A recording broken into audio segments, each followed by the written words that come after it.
Thanks for coming. Good to see you. Thanks for having me, John. Okay, so you grew up in Bulgaria, moved to the US. You're a math nerd. You studied math undergrad. You dropped out of a PhD. I dropped out, yeah. Yeah, and then you started an HFT firm that kind of became-ish Robinhood over time. Oh, yeah. So when I was a child, Bulgaria had the unfortunate distinction of having the highest inflation rate in the world. I think in 1997, we went through hyperinflation. What was the inflation rate? I think it was something like 2,000%, Wow. if I remember correctly, and maybe even higher than that. There were a few echoes of high inflation before kind of the big moment.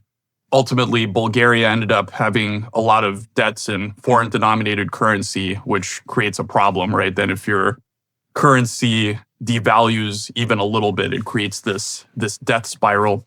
But the Berlin Wall fell, communism kind of collapsed in Eastern Europe. And in 1991, when I was still living there, I was 4 years old, the inflation rate was like 150%. Yes. So then my grandfather was actually like, this country's not going in a good place. He told my parents, you should try to figure out how to get out of here.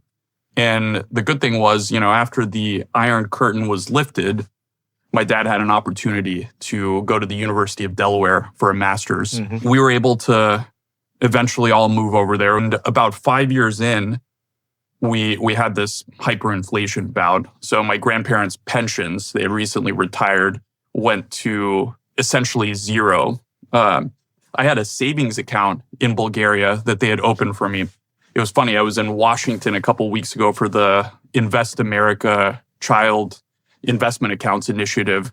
And I opened up an old briefcase that my dad had, and it had the slip for my savings account, which basically showed, okay, when I was born, they put, $2,000 equivalent in there. And then they added money over time. Yep. And then 1997, it was down to like $10. Yep. And then they just stopped adding money. Yeah. So, pensions went to zero. My grandfather at the time, he was a doctor for the Bulgarian maritime forces, kind of like the Navy. So he knew some people on port that had copper cookware. So he figured out, he didn't have anything like Robinhood. He didn't have any way to invest in stocks. So we had this closet in his apartment in Varna, Bulgaria, where you just open the door and copper cookware would fall out. So that was the store of wealth. That was the store of value. Yep.